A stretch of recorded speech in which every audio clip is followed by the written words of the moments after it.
no argument. Won the game, got some takeaways, see some things, threw some trick plays. Yeah. Was this the right decision? Nobody got hurt? No, and not only was the decision not vindicated, his own answer undercuts it. Wow. He says one of the reasons we wanted to play was to clean some things up, which last time they played, this team defensively didn't look good, looked better than this. Yeah. And we know the offense is awesome.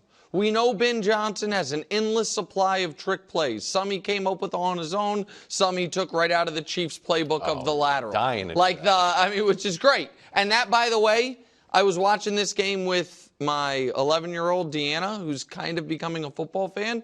And I said, when you're an adult, I bet that is a standard NFL play. The throw it short, lateral for the extra yards. Yeah, I think that train is coming down the tracks over the next few years. Pro lateral. And it's right now defenses are so attuned. So that's great. But I don't think they needed to work on that. And what they did accomplish was the following, neither of which is positive. One, further evidence that this defense is awful. And I know if we set the line of demarcation at the Hutchinson injury, it looks fine. Right, statistically. And they did recover from that. Really, they dealt with it. But the last 4 weeks, once the injuries piled up, once they lost another key defensive lineman, that's what they've been defensively. And this horrible. And that opponent passer rating number is horrible. And that opponent points per game number, of course, would be the worst in the league. And the other thing they accomplished last night was guarantee that instead of going into the biggest regular season game in Lions franchise history and one of the biggest regular season games in NFL history with key guys on extra rest, they guaranteed they go into the game with the entire team on short rest. And how much does that matter? Well, the first matchup where they hit the game-winning field goal with 15 seconds left was literally as close as any game in the NFL all season. Passing yards, 3 off. Rush yards, 5 off. Third downs, giveaways, identical. Time of possession as close as you can get without it being dead even. So I just think it was a mistake. I don't think they gained anything tangible, and I know they lost tangible rest. So I think it's a mistake. That was cute. You had the nice passion, you had the graphics and all that, but I disagree with you. I think they were vindicated for playing their starters. Let me count the ways. First of all, this is a vibes team. Exactly. This is a vibes team. This is a morale team. This is a team of spirit. All right? And they got plenty of boost for their morale last night. Number one, who eliminated them last year from the playoffs? They wanted it. San Francisco 49ers. This team takes defeats from the past personally. We saw them going to Dallas and absolutely destroy and embarrass the Cowboys. Why? Because the Cowboys beat them by a point in the regular season game last year, right? This team, the Niners, beat them in the NFC title game when they had led by 17 points. So they are ticked off, and that is a scratch that they had to itch. Is that right? The itch that they had to scratch. Other way around. Yeah. That's an itch they had to scratch, though. And I get it that the Niners aren't that good this year, but Purdy's still there. Nick Bosa's still there. Fred Warner's still there. Debo's revitalized since everybody said he was washed. But so they removed that. All right, we had to deal with that. That's a great positive for the vibes. Jahmyr Gibbs. Some of us wondered, is he going to be all right without Knuckles? Is he going to be all right without Montgomery softening up the defense? I'd say so. 117 yards rushing, second most this season, second straight 100-plus yard game. He's feeling great, 30-yard touchdown scamper. Kirby Joseph leads the league now in interception. Picked off Purdy twice last night. He's feeling good. Hadn't had an interception in 5 games. He had 7 before, but he hadn't had one in 5 games. He's feeling good. Nick, they're undefeated on the road. 8-0 on the road. That's something, especially when you're going into the playoffs and you might have to play. But they made it more likely they're going to have to play on the road by playing in this game. Not necessarily. I don't agree with that. They put up 40 on the San Francisco first team since your Chiefs 2 years ago to do it in 2022. And then finally, I don't mind that the game was tough. a challenge. Because when they were blowing everybody out 52-6, who was it, Jacksonville, whoever they beat that badly, it was like, oh, yeah, but can they win? Look at the Chiefs winning gritty, proving their mettle every week. That. Now the Lions can say, yeah, we can rout teams, but you know what? When we're faced with some adversity, we can win that way too. So I think they got their vibes. Going into this game, I wasn't worried about Jahmyr Gibbs. That you bring up a good point. Gibbs having had a great game, but I think they took Gibbs as a top 10 pick. He's great, and he and Montgomery obviously is a great 1-2 punch. But I think most people look at Gibbs as a potential, if not already, top 5 back in the league right now. I had no questions about their offense. So we know that this offense is great. So to me, there was very little to gain offensively. I had massive questions about their defense, and those questions are just now louder. But do you think the defense with a bunch of new guys was going to get better by, first of all, you can't rest everybody. So who are you going to rest? Who's the superstar you're resting? And how does that help a brand new defense when they need the reps? Because I think that professional football is played best when you're healthiest and most rested. And I think that Troy Aikman, who adores Dan Campbell clearly, was shocked they had this approach and wouldn't stop. And I thought Troy was excellent on the broadcast, per usual, wouldn't stop talking about it. Was like, they haven't had a bye since week 5. This is a tired team. And I do think that we have a lot of data. You are the biggest guy in the world on the Warren Sharp rest edge thing. That's true. Every offseason, you're like, oh, man, look at this team. They're screwed on rest edge. This team's great. The Lions are going into a game against Minnesota that I think we all agree, if they win, they are either favorites or right there as favorites in the NFC. And if they lose, I think all of us will have at least 2, if not 3 teams ahead of them, just because of the path, because of the extra game and being on the road. No one can make the argument that they are in a better position to win Sunday night by playing Monday night than by if they would have just said, you're right, we can't rest the whole team. We're resting a few guys, and we're having the most vanilla, get-out-of-town game plan possible. The thing that graphic you showed about the defense, that was over the last 4 games. Yes. The defense is bad. And they could have went out and played their scrubs last night, their backups last night. But they're not bringing practice players and it wouldn't have mattered. They know where their defense is. And last night just drove it home maybe even more. So now they're like, look, we got to score. That's how we got to beat teams. If they're a vibes team, you don't think it's negative vibes? And I don't really buy that they're a vibes team. I think they're a super talented team. So just to stop there, you don't think this team has something special momentum-wise? No. I think they're going to lose on Sunday night, and I think that then the clock's ticking on their season. I think momentum is a thing that the reason people are always like, oh, man, that was a crazy shift in momentum, is because momentum exists until it doesn't. Oh, this team had all the momentum, then amazingly that team had all the momentum. And so I think they're going to lose on Sunday night. And I think this game because of last night? I think that they would have had a better chance to win. I think that because of the shape of their defense, right now I think Minnesota's better than them. But I think one edge they could have given themselves is Minnesota just had 2 straight really gritty, tough games. And they could have, not just from a who's playing, psychologically started Sunday afternoon being like, we are preparing for the Vikings. I think it fractures. I think it would. We'll have Greg out here to discuss. I think it would fracture the team. And Belichick was on McAfee, and this is his quote. He talked about how difficult it was. We're going to rest these 5 guys, don't care about everyone else. He was kind of flippant about it, but he's like, that's the challenge that you face. So I guess my answer is... You can't take it off. You can't be like, you know what? Show's dark tomorrow. Everybody's off. It's like, you know what, Brew? Me and Nick are going to take off. You're going to come in. We're going to have some other people come in. You'd be like, that would help us have a better show on Thursday? Okay. Because we're rested, but Brew's like... Then we must believe that Andy Reid and Sean McVay are making big mistakes, because they are 2 of the only coaches that have won Super Bowls recently with these teams. They are both saying, hey, We can't rest everyone, but we are resting these guys. Sean McVay said it today, and he's doing it. And you guys have got superstars. There's such a superstar. The difference between Mahomes, Chris Jones, and Kelsey, and the rest of the Chiefs is a much wider gap than exists with the Lions. Okay, I think the difference, I think that, especially without David Montgomery, Jahmyr Gibbs is a pretty big drop-off to the next guy. I think Goff and his backup is a big drop-off. I think those, and McVay's doing it too. The other thing, Nick, with the rest, and I get rest, but that, just like a lot of those statistics, it doesn't take into account the intangible things, individual player mentalities. It just kind of puts everybody together.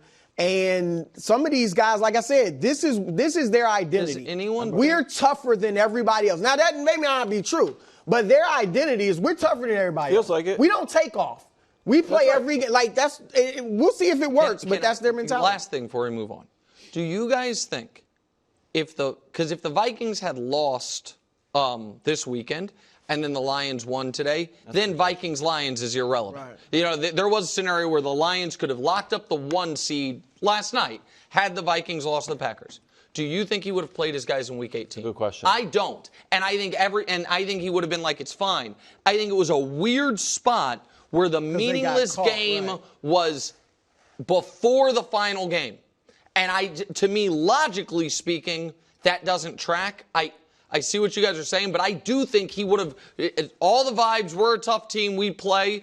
If they had locked up the 1 seed last night, no one would be thinking they're playing their guys Sunday. It's weird to take off a game, though, that's not the last game. Even the Chiefs, they could have taken off one of those other games. But they hadn't locked up the 1 seed yet. Right, but they had a good gap. You know what I mean? Yeah, but I'm saying when it's truly definitionally a meaningless game. Update today is probably just some nerve inflammation. But they don't expect him to play Week 18. Not playing. He's not definitively out, but yeah, sorry. Probably will. I stepped up. Here's his numbers, bro. Middling. Yeah. But you called it. Better quarterback, but middling numbers. Look, he obviously didn't have a better season. That's what he said. No, he obviously didn't have a better season. And I don't know that Brew even thinks he's necessarily a better quarterback. I think this Brock Purdy, put in the situation he was in last year, probably has that type of Brock Purdy year. And he is more mobile. We all have to admit that. This is some adversity. He's faced adversity just being Mr. Irrelevant and going into that situation. But I think this could help him in the future. But what's the question? The question is Brock's future in San Francisco in jeopardy. His future, I don't believe his future with the Niners is in jeopardy. I believe his contract is in jeopardy. Which kind of puts the future in jeopardy. When I'm talking about next year, I will be shocked, and I don't know where you're going on this. I will be shocked if he's not their starting quarterback next year. Yeah. So that's what I'm saying. And look, Brock is obviously, he was very good his first year and a half. And I don't think he was bad this year. His numbers obviously pale in comparison to what they were a year ago. But he still was 14th in passer rating, which is better than Matthew Stafford, Patrick Mahomes, C.J. Stroud, Geno Smith, Dak Prescott, all the rookies. I'm just saying it wasn't at the bottom of the league. He doesn't have better pass rating than Jaden, right? You said all the rookies. Oh, I'm sorry. Yeah. Other than Jaden, the other three. Yeah. I wasn't trying to fact check you. I'm putting Jaden outside of those rookies. So, but he didn't play well enough to answer all the questions, clearly.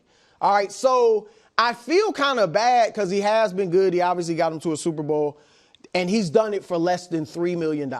He's made $2.8 million in his career. Relatively speaking, that's obviously not a lot in the NFL.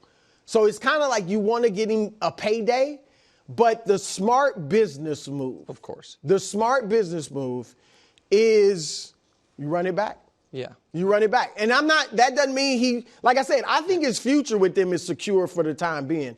But with the injury on top of, now you got the injury. He's been injured a few times already. I don't think this is a big deal, though. No, but it's still, he's had a few. It's not nothing. Quarterbacks generally don't miss games. Correct. Unless they're sitting out. I don't think if this wasn't the last game of the season. No, but he couldn't go back into that game. I'm just saying it's another point to consider. Yeah, and it'd be one thing if he's a free agent and it's okay, we really got to make a decision. They don't have to. They don't have to. So I hate to say it, but I'd play it out. I thought that'd be the case. Listen, I've seen this year before, almost to the 10th of a percentage point.